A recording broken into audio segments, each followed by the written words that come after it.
आज मैं लेकर आया हूँ बिल्कुल एडिशन और मल्टीप्लिकेशन ऑफ मैट्रिक्स। यहाँ पे हम उससे रिलेटेड प्रॉब्लम देखेंगे, कैसे ट्रांसपोज ऑफ मैट्रिक्स होता है, कैसे सिमेट्रिक और स्क्यू सिमेट्रिक होता है। यहाँ पे पहले हम देखते हैं एडिशन ऑफ मैट्रिसेस। यहाँ पे कोई मैट्रिक्स दिया हुआ है ए और यहाँ पे कोई मैट्रिक्स दिया हुआ है बी। हमें यहाँ पे इन दोनों का क्या करना है, एडिशन। इसके लिए हम क्या कर सकते हैं, यहाँ पे पहले इसको उतार देंगे। 2 1 3 4 5 6 7 8 9 प्लस बी जो दिया हुआ है, बी मैट्रिक्स कितना है 8 4 5 7 2 1 3 2 5। एडिशन के लिए याद रहे दोनों का ऑर्डर सेम होना चाहिए, तभी एडिशन हो सकता है। अगर इन दोनों का ऑर्डर कुछ और रहा, ऑर्डर कहने का मतलब हो सकता है कि ये 3 × 3 है और ये 2 × 3 है, तब यहाँ पे ये एडिशन नहीं हो पाएगा। एडिशन होने के लिए, दो मैट्रिक्स का एडिशन होने के लिए हमें उसका ऑर्डर सेम होना चाहिए, तभी वहाँ पे हम एडिशन कर सकते हैं। इसके लिए हम क्या कर सकते हैं, एडिशन करने के लिए फर्स्ट रो फर्स्ट कॉलम, इसका फर्स्ट रो फर्स्ट कॉलम यहाँ पे दिया हुआ है, कितना हो जाएगा 2 + 8 10। First row second column, first row second column 1 + 4 5। First row third column, first row third column 3 + 5 8। इसी तरह इसका भी कर सकते हैं 4 + 7 11 5 + 2 यहाँ पे कर सकते हैं 7 6 + 1 7 7 + 3 यहाँ पे कर सकते हैं 10 8 + 2 10 और 9 + 5 14। यहाँ पे हो गया एडिशन ऑफ टू मैट्रिसेस। यहाँ पे अब देखते हैं कैसे दो मैट्रिसेस का हम इक्वलिटी निकालते हैं। इक्वलिटी निकालने से पहले हमें उसका कंपेरेबल करना होगा। कंपेरेबल ऑफ मैट्रिक्स पहले जानना होगा। कंपेरेबल ऑफ मैट्रिक्स में होता है कि जो दो मैट्रिक्स दिया हुआ है उसका ऑर्डर सेम है कि नहीं।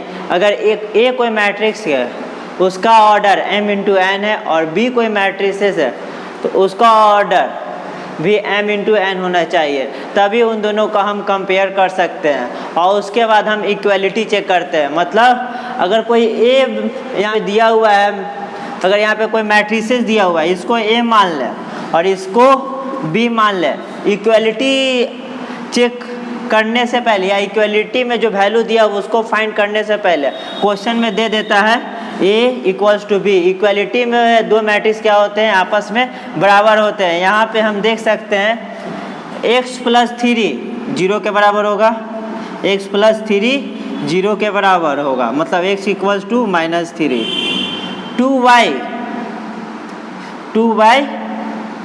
+ 3 -7 के बराबर होगा। यहाँ जो y होगा y = -10/2 = -5 के बराबर होगा। और z -1 = 3, ये किसके बराबर होगा, z = 4। यहाँ पे z = 4, यहाँ पे वैल्यू आ गया, x y और z का वैल्यू हमें निकालने के लिए कह रहा था। x y z का वैल्यू हम लोग यहाँ पे कंपेयर करके निकाल के इक्वलिटी चेक करके निकाल लिए। हम यहाँ पर अब देखते हैं कैसे दो मैट्रिसेस को मल्टीप्लाई करते हैं। यहाँ पे हम पहले कुछ लॉजिक जान लेते हैं। अगर कोई मैट्रिक्स दिया हुआ है, ठीक है, m × n ऑर्डर का, और कोई मैट्रिक्स दिया हुआ है b जिसका ऑर्डर क्या है n × p। ध्यान रहे जो मैट्रिसेस है उसका कॉलम जो बी मैट्रिसेस है उसके रो के बराबर होना चाहिए। जैसे अगर हमें ए बी निकालना है, मतलब multiplication of two matrix A B अगर निकालना है, यहाँ पे ए कोई दिया हुआ है जिसका ऑर्डर क्या है m × n। ए कोई मैट्रिसेस है जिसका ऑर्डर क्या है m इंटू एन, और बी कोई मैट्रिसेस है जिसका ऑर्डर क्या है n इंटू पी। इसमें हम पहले देखेंगे अगर हमें ए बी निकालना हो, हमें ए बी निकालना हो तो इसका कॉलम, ए का कॉलम और बी का रो के इक्वल होना पड़ेगा, तभी ए बी निकल पाएगा। अगर ऐसा नहीं होता है तब हमारा जो ए बी है वो नहीं निकल पाएगा। इसलिए हमारा जो ए बी होगा वो m इंटू पी होगा। ए बी जो निकलेगा वो m बाई पी ऑर्डर का निकलेगा, जो हमारा ए बी निकलेगा वो m बाई पी ऑर्डर का निकलेगा। इसी तरह अगर बी ए मतलब b इंटू ए मैट्रिक्स है, अगर वो निकालना है तो उसके लिए हमें पहले क्या करना होगा, b इंटू ए निकालना है तो पहले हमें b का कॉलम देखना होगा। b का कॉलम क्या है p, और a का हमें क्या देखना है रो, a का हमें रो देखना है। ये m ये p है, तो क्या ये पॉसिबल है m और p क्या बराबर है? जी नहीं, ये बराबर नहीं है। इसलिए हमारा जो बी ए जो होगा वो मैट्रिसेस क्या होगा, नहीं निकलेगा। ये जरूरी नहीं है कि अगर ए बी दिया हुआ हो तो बी ए भी निकले, और ए बी इक्वल है तो बी ए भी इक्वल हो, ये जरूरी नहीं है। हम इसको एक एग्जांपल के थ्रू समझ सकते हैं कैसे निकलता है। इसके पहले हम यहाँ पे देख सकते हैं ए जो मैट्रिक्स है ए आई जे एम इंटू एन ऑर्डर का है, बी जो मैट्रिक्स है बी आई के, आई जो है रो को डिनोट करता है, के जो है कॉलम को डिनोट करता है, इसका जो ऑर्डर है एन इंटू पी है। ए बी निकालना है, ए बी जब हम निकालेंगे तो कोई जाहिर सी बात है कोई नया मैट्रिक्स निकलेगा जिसका हम नाम रख देते हैं सी, जिसका हम क्या नाम रख देते हैं कैपिटल सी। यहाँ पे कोई सी आई के निकलता है, इस सी आई के कहने का मतलब जो आई होगा वो रो को डिनोट करेगा, जो के होगा वो कॉलम को डिनोट करेगा। और हमें ए बी निकाले हैं, ए बी निकालने के लिए इसका रो, इसका कॉलम, इसका रो इक्वल होना चाहिए, तभी हम यहाँ पे निकाल पाएंगे। इसलिए m इंटू पी ऑर्डर का ये मैट्रिसेस निकलेगा। हम एक यहाँ पे एक एग्जांपल के थ्रू समझ सकते हैं। अगर क्या यहाँ पे ए बी निकालना पॉसिबल है, इसके लिए हम पहले चेक करना होगा इसका ऑर्डर क्या है। इसका ऑर्डर है 2 रो, मतलब रो कितना है 1 2, नंबर ऑफ रो कितना है 2, कॉलम देखते हैं 1 2 3 कॉलम है। इसी तरह हम इसका चेक करते हैं कितना रो है, 1 रो 2 रो 1 रो 2 रो 3 रो, कॉलम कितना है 1 2 कॉलम है। क्या हमें पहले चेक करना होगा क्या ए बी निकालना पॉसिबल है, उसके लिए हमें क्या चेक करना होगा, उसके कॉलम और रो को देखना होगा। या ये यहाँ इनके ऑर्डर को देखते हैं। इसका कॉलम ए बी निकालना हो तो हम क्या कर सकते हैं, क्या इसका कॉलम इस रो के बराबर है? बिल्कुल। इसका कॉलम कितना है 3 और इसका रो कितना है 3। ये जो निकलेगा वो कितने ऑर्डर का होगा 2 इंटू 2 ऑर्डर का, मतलब एक स्क्वायर मैट्रिक्स निकलेगा जिसका ऑर्डर क्या होगा 2 बाई 2। क्या देखते हैं क्या बी ए पॉसिबल है, क्या बी ए पॉसिबल है? बी का जो कॉलम है यहाँ पे, जो बी का जो कॉलम है वो ए के रो क्या है, ए के रो के बराबर है? जी हाँ बिल्कुल, मतलब जो बी ए निकलेगा वो 3 बाई 3 ऑर्डर का होगा। जो बी ए निकलेगा वो कितने ऑर्डर का होगा 3 बाई 3। हमें यहाँ पे पहले निकालते हैं ए बी कैसे निकलता है वो हम देख लेते हैं। अब फर्स्ट रो फर्स्ट कॉलम, इसके फर्स्ट रो फर्स्ट कॉलम से मल्टीप्लाई होगा, मतलब इसके फर्स्ट रो फर्स्ट कॉलम से मल्टीप्लाई होगा। First row first column 1 into 2, और second row first row second column का सेकेंड रो फर्स्ट कॉलम से मल्टीप्लाई होगा, मतलब ऐसे बढ़ेगा। अगर इसका मल्टीप्लाई निकालना हो तो हम क्या कर सकते हैं 1 माइनस 2 3 माइनस 4 2 5। इसका अगर मल्टीप्लिकेशन निकालना हो 2 3 4 5 2 1, मतलब ये कैसे बढ़ेगा, ये ऐसे बढ़ेगा, ये ऐसे बढ़ेगा। इसके फर्स्ट रो फर्स्ट कॉलम इसके फर्स्ट रो फर्स्ट कॉलम के बराबर है, फर्स्ट रो सेकंड कॉलम इसके सेकंड रो फर्स्ट कॉलम के बराबर है, फर्स्ट रो थर्ड कॉलम इसके सेकंड रो थर्ड कॉलम से मल्टीप्लाई करेंगे। फर्स्ट रो फर्स्ट कॉलम का इसके फर्स्ट रो फर्स्ट कॉलम से मल्टीप्लाई करते हैं, कितना होगा 1 × 2 तो 2, फिर प्लस यहाँ पे प्लस का साइन देंगे, -2 × 4, -2 × 4 कितना होता है 2 4 जा 8, 2 4 जा 8, मतलब 1 × 2 -2 × 4 प्लस 3 × 2, ये हमारा निकल गया फर्स्ट रो फर्स्ट कॉलम। अब क्या करते हैं सेकंड रो सेकंड कॉलम निकालते हैं, सेकंड रो सेकंड कॉलम निकालते हैं। यहाँ पे जगह नहीं है, इसके लिए हम क्या कर सकते हैं, यहाँ पे पहले हम इसको इस तरफ लिखते हैं, इसके लिए हम क्या कर सकते हैं यहाँ पर लिखते हैं जगह बनाने के लिए। क्या था 1 × 2 प्लस -2 × 4 प्लस 3 × 2, जगह बनाने के लिए हम यहाँ पे लिख दिए। अब क्या करना है, अब ये जो दिया हुआ है अब इससे इसी तरह इससे भी मल्टीप्लाई करें। इसे 1 जो है वो 3 से मल्टीप्लाई होगा, 1 जो है 3 से मल्टीप्लाई होगा, प्लस फिर -2 जो है × 5 हो जाएगा, -2 × 5 हो जाएगा, फिर यहाँ पे प्लस देते हैं। 3 जो है इसके मतलब फर्स्ट और थर्ड कॉलम सेकंड कितना थर्ड रो सेकंड कॉलम के बराबर हो जाएगा, तो 3 जो है इससे मल्टीप्लाई हो जाएगा 3 × 1, मतलब ये इस तरह से बढ़ेगा तो ये इस तरह से बढ़ेगा। अब ये निकल गया। अब आते हैं नीचे, अब इस पे आते हैं। अब क्या कर सकते हैं -4, फिर इसे फिर उसी तरह प्रोसेस करेंगे, -4 × 2 -4 × 2 2 × 4 2 × 4 प्लस 2 × 4 5 × 2 प्लस 5 × 2। अब ये निकल गया, सेकेंड और फर्स्ट कॉलम निकल गया। अभी यहाँ पे निकालना, इसके लिए क्या करना होगा, फिर से इसमें करेंगे, फिर से ये करेंगे, फिर से ये करेंगे। -4 × 3 -4 × 3 प्लस 2 × 5 प्लस 2 × 5 5 × 1 प्लस 5 × 1।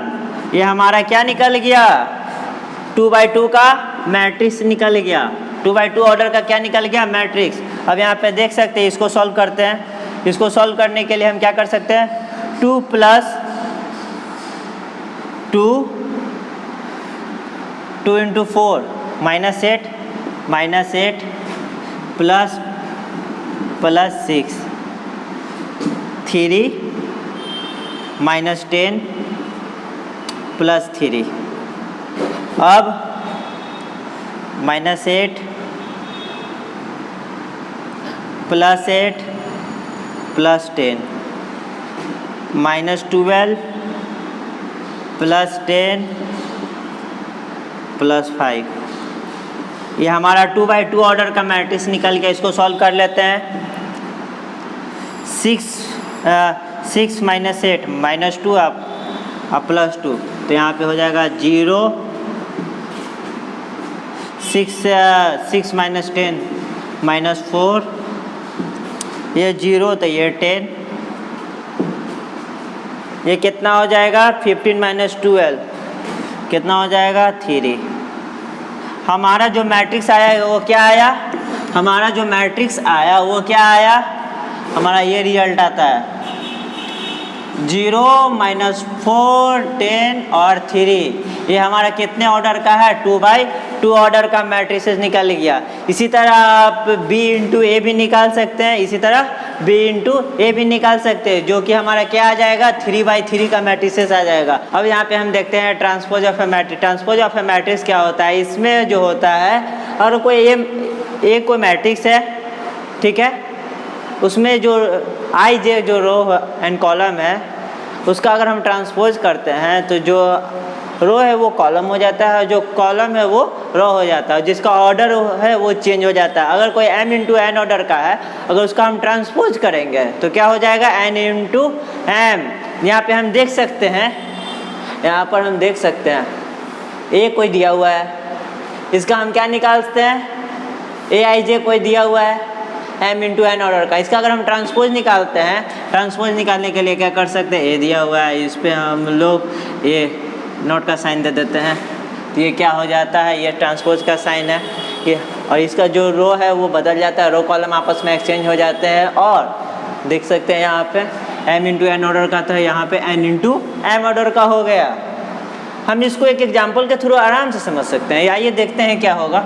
अगर इसका हम ट्रांसपोज जो निकालना है उसके लिए हम क्या करेंगे, क्या बोले थे, जो इसका रो है वो कॉलम हो जाएगा, जो कॉलम है वो रो हो जाएगा। इसके लिए क्या होगा, ये रो है तो इसको हम कॉलम में बदल देंगे, ये रो है ना, तो 1 2 3 ये रो कॉलम में बदल गया। अब ये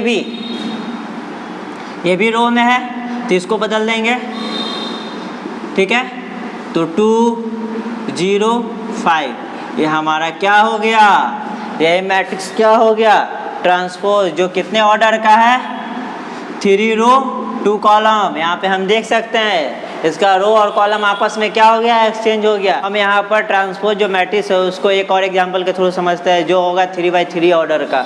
हम यहाँ पे इसको देख सकते हैं, अगर कोई मैट्रिक्स दिया हुआ है, अगर कोई मैट्रिक्स दिया हुआ हो तो हम क्या कर सकते हैं, इसका जो रो है वो कॉलम में बदल देंगे और जो कॉलम है वो रो में बदल देंगे।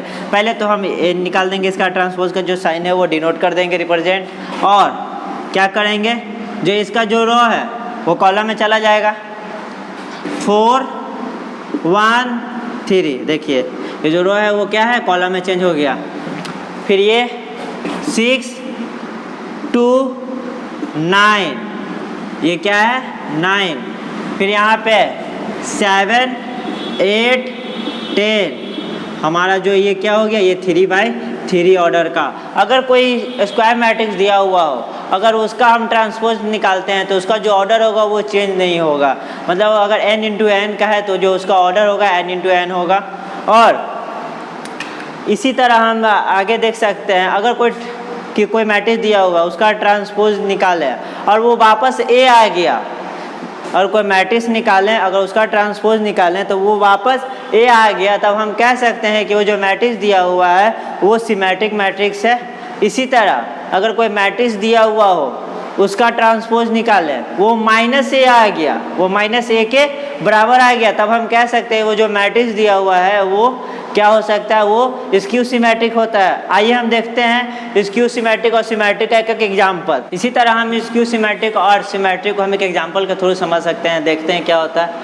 पहले हम कोई मैट्रिक्स दिया हुआ है, इसका ट्रांसपोज निकालते हैं। इसका अगर ट्रांसपोज निकालें, अगर वो वापस a आ गया, तब हम कह सकते हैं ये जो सिमेट्रिक है वो क्या है, स्क्यू सिमेट्रिक। आइए देखते हैं क्या होता है। ट्रांसपोज निकालने के लिए हम क्या बताए थे, इसका जो रो है वो कॉलम में चेंज हो जाएगा, मतलब 1 3 5 क्या है, रो में है, तो क्या है 1 3 5 कॉलम में चेंज हो गया। 3 2 0 3 2 0 5 0 -1 5 0 -1। क्या ये जो इसका जो ट्रांसपोज निकाले हैं, क्या ये जो इसका ट्रांसपोज निकाले हैं, क्या वो वापस a के बराबर है? देख एक बार चेक कर लेते हैं। 1 1 3 3 5 5 यहाँ पे जो प्रत्येक एलिमेंट है अपने पोजीशन पे है, मतलब ये जो a दिया हुआ है, a का जो ट्रांसपोज है वो वापस a के बराबर है। तब हम कह सकते हैं ये जो मैट्रिक्स दिया हुआ है वो क्या है, सिमेट्रिक है। ये जो मैट्रिक्स दिया हुआ है वो क्या है, सिमेट्रिक्स है। यहाँ पे अब हम देखते हैं स्क्यू सिमेट्रिक्स क्या होता है। अगर कोई मैट्रिक्स दिया हुआ है उसका हम ट्रांसपोज निकालें और वो वापस क्या हो गया, -a, या कोई ए मैट्रिक्स है उसका ट्रांसपोज निकालें और वापस माइनस ऑफ ए आ जाए, अगर कोई बी मैट्रिक्स है अगर उसका ट्रांसपोज निकालें और वापस माइनस ऑफ बी आ जाए, तो हम कह सकते हैं वो जो मैट्रिक्स है वो स्क्यू सिमेट्रिक है। इसके लिए हम क्या कर सकते हैं, जो बी कोई मैट्रिक्स दिया हुआ हो, बी कोई मैट्रिक्स दिया हुआ है, इसके लिए हम क्या करेंगे, बी का ट्रांसपोज निकालेंगे। बी का ट्रांसपोज निकाल लिए, बी का ट्रांसपोज निकालने क्या करेंगे, रो को कॉलम में चेंज कर देंगे, जो 2 है वो 0 2 -2 और 0, ठीक है। अब ये क्या करेंगे, प्रत्येक से माइनस कॉमन ले लेंगे, प्रत्येक से माइनस कॉमन ले लेंगे, प्रत्येक से माइनस कॉमन ले लिए, 0 2 -2 0, तो ये क्या है, वापस b के बराबर आ गया।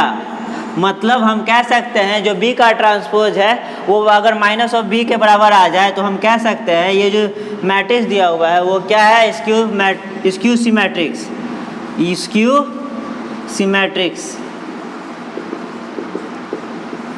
ठीक है। इसी तरह अगर कोई मैट्रिक्स दिया हुआ है उसका सिमेट्रिक और स्क्यू सिमेट्रिक निकालना है, तो उसके लिए सिंपल सा फंडा है, एक इक्वेशन हम बता देते हैं, उससे किसी भी कोई भी मैट्रिक्स और स्क्यू सिमेट्रिक्स निकाल सकते हैं। अगर वो उसका ट्रांसपोज करने पे ना मैट्रिक्स आए और ना ही स्क्यू सिमेट्रिक्स आए, तो हम क्या कर सकते हैं, मैट्रिक्स और स्क्यू सिमेट्रिक्स उससे हम फिर भी निकाल सकते हैं। उसके लिए हम क्या कर सकते हैं, उसके लिए हमें बस करना होगा, कोई ए मैट्रिक्स दिया हुआ है, ठीक है, ए कोई मैट्रिक्स दिया हुआ है, ठीक है। अगर हमें सिमेट्रिक निकालना है, हमें सिमेट्रिक निकालना है, सिमेट्रिक निकालना है, तो क्या करेंगे, ए प्लस ए का जो ट्रांसपोज है वो निकाल लेंगे और इसका हाफ कर देंगे, ये हमारा क्या निकल गया, सिमेट्रिक। इसी तरह अगर स्क्यू सिमेट्रिक दिया हुआ हो, स्क्यू सिमेट्रिक दिया हुआ हो, तो हम क्या करेंगे, जो ए दिया हुआ है उसका ए का ट्रांसपोज क्या है उसमें से सब्ट्रैक्ट कर देंगे और उसका हाफ कर देंगे, उसका हाफ कर देंगे, तो ये क्या निकल जाएगा, स्क्यू सिमेट्रिक। मतलब अगर कोई मैट्रिक्स दिया हुआ है जिसका ट्रांसपोज करने पे ना ही वो सिमेट्रिक निकलता हो ना स्क्यू सिमेट्रिक निकलता हो, तो उसके लिए हम क्या कर सकते हैं, उसके लिए हम यहाँ पे एक फार्मूला बना दिए हैं, मतलब बुक में दिया हुआ है, सिमेट्रिक निकालने के लिए ए दिया हुआ है पहले से, उसका ट्रांसपोज निकाल के दोनों को कंबाइन करके उसका हाफ कर दें। स्क्यू सिमेट्रिक निकालना है, ए दिया हुआ है उसका ट्रांसपोज करके उसमें से सब्ट्रैक्ट करके हाफ कर दें, तो कोई भी उसका क्या निकल जाएगा, स्क्यू सिमेट्रिक मैट्रिक्स। उम्मीद है दोस्तों आज का ये लेसन आपको पसंद आया हुआ होगा। अगर ये वीडियो आपको पसंद आया है तो आप इससे रिलेटेड जो भी प्रॉब्लम है वो कमेंट बॉक्स में लिख दें, इसका हम सॉल्यूशन क्या हो गया उसमें डाल देंगे। अगर ये वीडियो पसंद आया हो तो इसको लाइक शेयर और सब्सक्राइब करें और कोरोना से सेफ रहें। तब तक के लिए धन्यवाद।